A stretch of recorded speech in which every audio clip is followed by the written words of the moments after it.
Pemirsa Unhas TV, senang sekali saya Andrea Reren Karina dapat kembali menjumpai Anda dalam Unhas Daily. Dalam beberapa menit ke depan kami akan menyajikan berita-berita terpercaya hanya untuk Anda.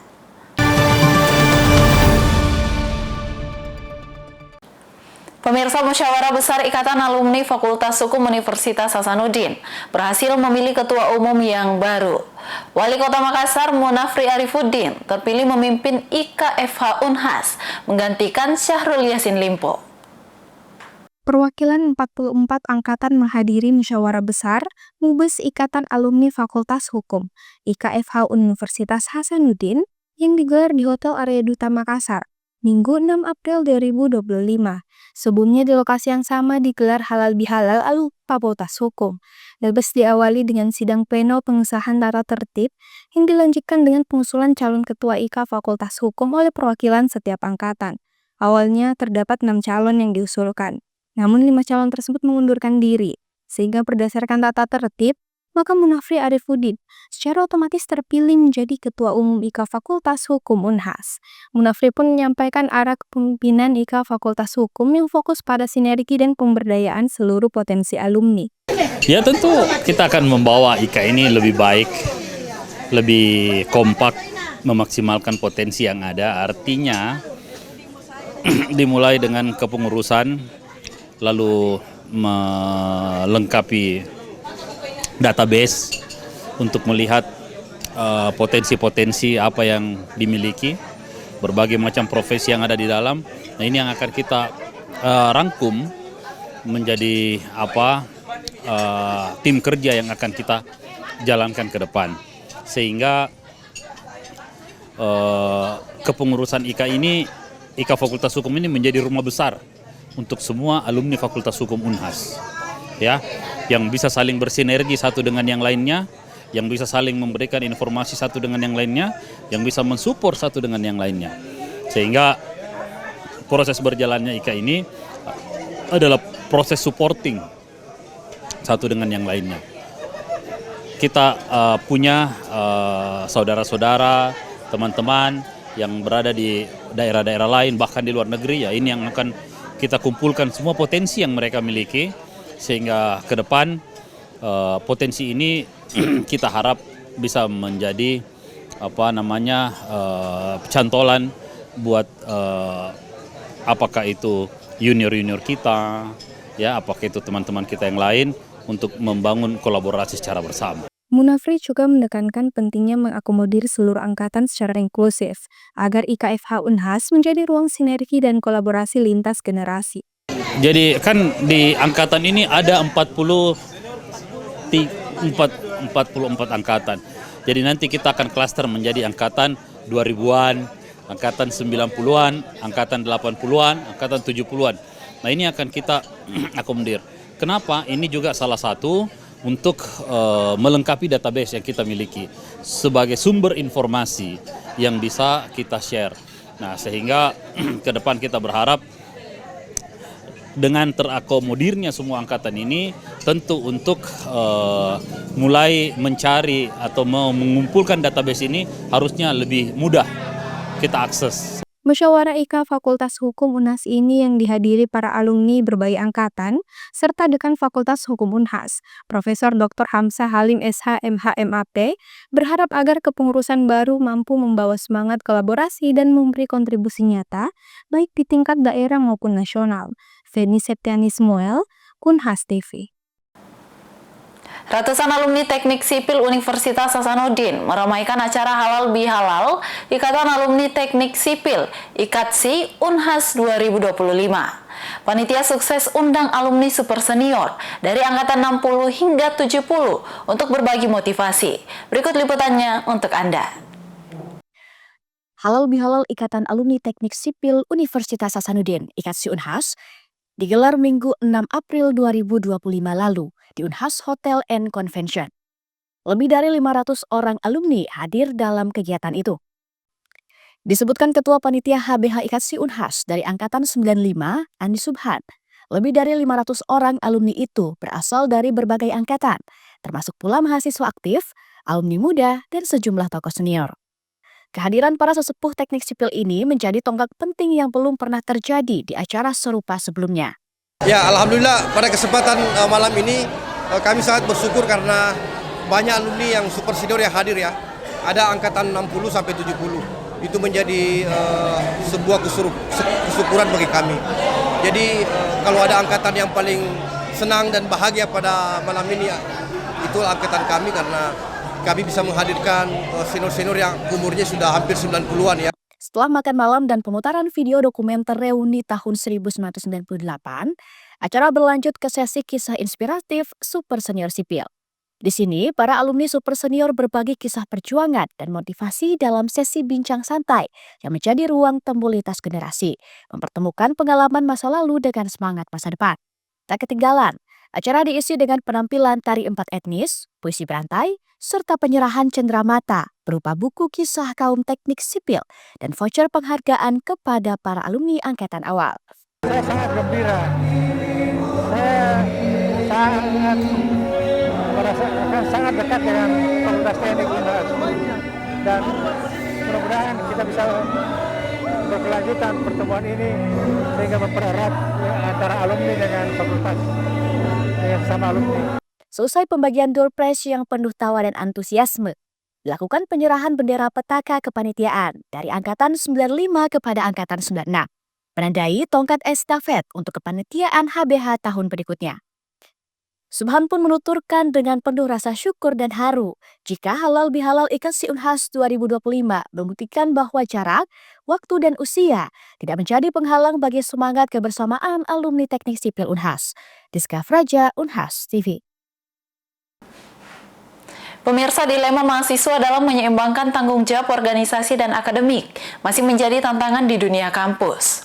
Mahasiswa tak hanya dituntut prestasi akademik, tetapi juga aktif dalam organisasi kemahasiswaan. Mungkinkah keduanya berjalan beriringan tanpa ada yang dikorbankan? Simak liputannya untuk Anda. Presiden Badan Eksekutif Mahasiswa Fakultas Kesehatan Masyarakat Universitas Hasanuddin periode 2024-2025, Fajrul Falak, menyampaikan pengalamannya selama menjabat dan menanggapi tantangan dalam menjalani dua peran sekaligus. Diakuinya, organisasi tidak selalu menjadi penghalang akademik selama mahasiswa dapat manajemen waktu dengan baik.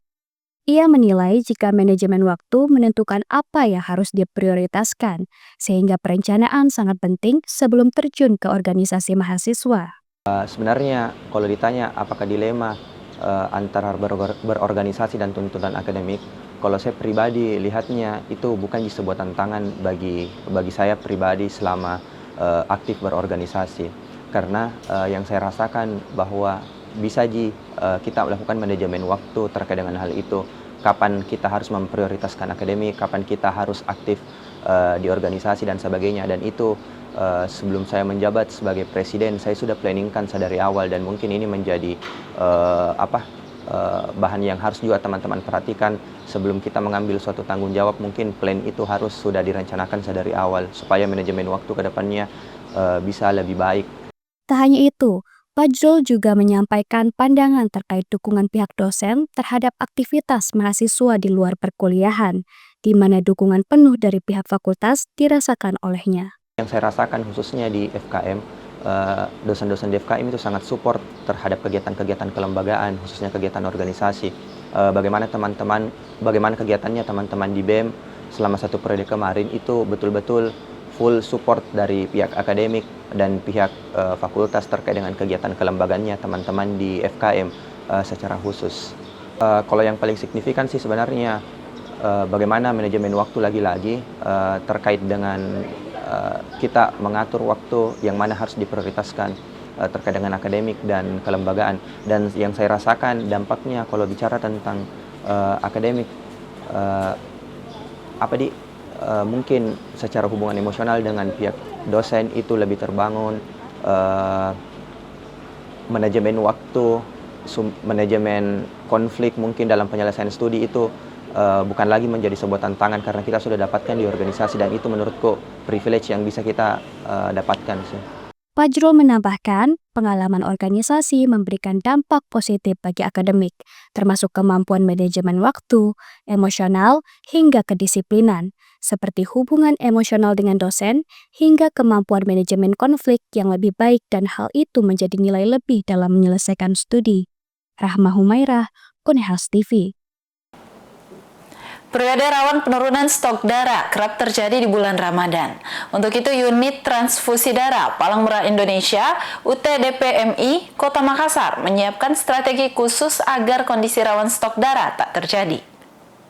Penurunan jumlah pendonor darah terjadi secara signifikan di setiap bulan Ramadan, terutama menjelang pertengahan hingga akhir bulan puasa, sehingga menjadikan stok darah menipis. Sebagai antisipasi, Unit Transfusi Darah PMI Kota Makassar melaksanakan strategi pemenuhan stok darah sejak sebulan sebelum Ramadan. Salah satu langkah konkret, yaitu dengan membuka gerai donor darah di Masjid Al-Markas Al-Islami selama bulan Ramadan. Unit transfusi darah PMI Kota Makassar itu sebelum Ramadan, jadi sebulan sebelum masuk bulan Ramadan itu kami sudah mendesain strategi.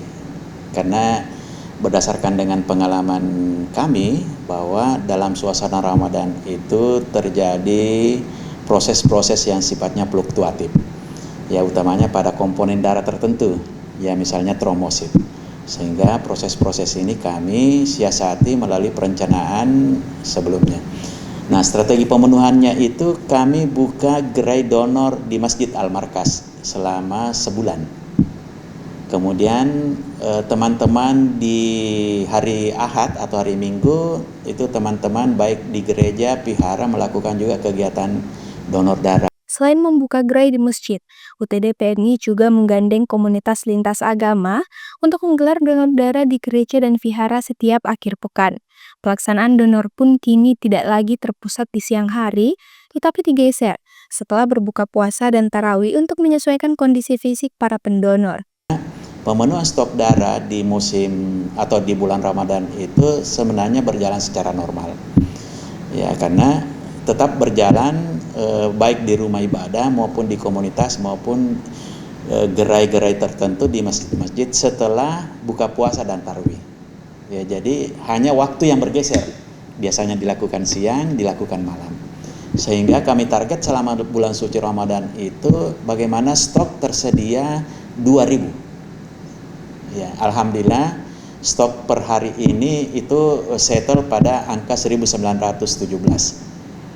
Ya, karena 2000 itu karena 2 hari ini MU-nya atau mobile unit sudah tidak diberlakukan, hanya 2 tempat gerai Mari dan di UTD PMI Kota Makassar di Jalan Kandek yang terbuka untuk pelayanan untuk pengambilan donor. Jadi hari ini masih buka gerai dan kantor atau di UTD.